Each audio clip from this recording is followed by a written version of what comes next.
On se retrouve depuis la foire de Châlons dans le hall 2 sur le stand de l'entreprise Axon qui accueille aujourd'hui une association qui commence à être connue dans le département et la région, qui est l'association Roseau. Association Roseau, c'est une association qui aide les enfants atteints de leucémie ou d'un autre cancer soignés au CHU de Reims, qui est l'hôpital référent dans la région pour ce type de cas. Avec nous, donc, Grégory Battaglia. Vous êtes le représentant de l'Aube pour l'association Roseau.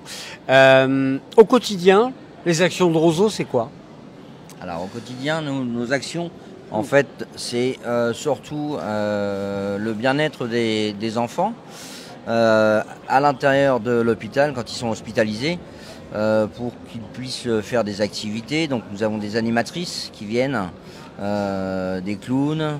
À Pâques, on offre des chocolats. À Noël, il y a beaucoup de cadeaux. La fête des mères, on fait aussi. On s'occupe des parents. La fête des pères, pareil. Après, notre action à l'intérieur de l'hôpital, c'est ça. Après, ensuite, on a des actions sur tout ce qui est vacances. On a en général sorties, vacances d'hiver, vacances d'été. Là, la dernière sortie qui a eu lieu, nous sommes allés à Nigloland, nous avons emmené des familles complètes. Donc, c'est pas que la personne que l'enfant malade. Il y a aussi frères, sœurs et parents qui sont accompagnés.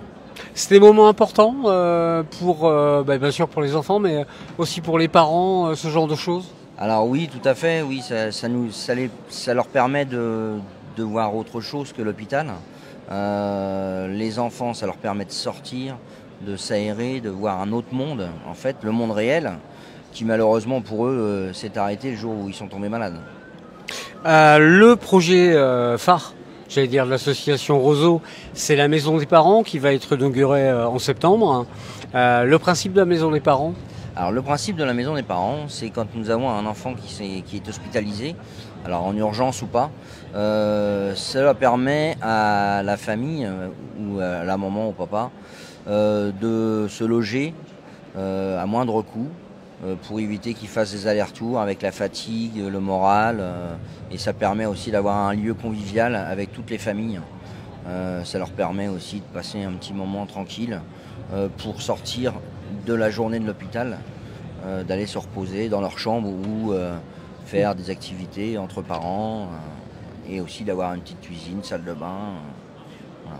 D'accord. La maison des parents, elle va être inaugurée, je le disais, en septembre, mais il y a déjà un projet qui est de monter un deuxième étage.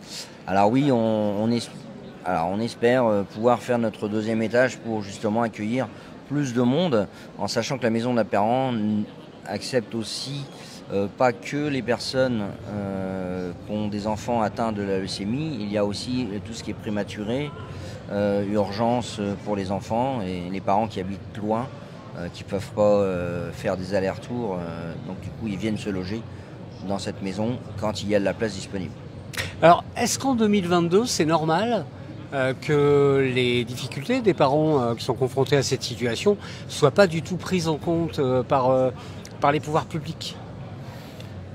Non. Parce que ça implique aussi beaucoup de congés dans l'entreprise, etc. Il y a des parents qui arrêtent leur activité parce qu'ils n'ont pas le choix. Ils veulent être tout le temps avec leur enfant pour le soutenir. Et après, il y a des parents qui continuent à travailler. Donc du coup, c'est un coup le papa, un coup le maman. Après, les pouvoirs publics nous ont aidés quand même sur la construction de cette maison. Après, effectivement, il y a un manque, ça c'est sûr. Alors, si on veut en savoir plus, si on veut se renseigner sur les services que vous rendez vraiment en détail, il y a un site internet? Oui, association, www.association-roseau.fr. C'est pas point roseau? Je vois l'affiche. Alors attendez, parce qu'ils ont peut-être changé. Oui, c'est peut-être association.roseau@wanadoo.fr. Voilà, ça c'est l'adresse. C'est le nouveau site en fait. On a tout refondé le site. Il y a un nouveau président qui vient d'arriver, qui s'appelle Rodolphe Carré. Et donc elle est en train d'être restructurée, l'association. Ça fait 30 ans, on a fêté nos 30 ans en 2021. Donc voilà. Ok, bah écoutez, merci à vous. Et puis, écoutez, j'espère que vous verrez beaucoup de monde sur le stand d'Axon cet après-midi à la foire de Châlons. Merci à vous. Merci.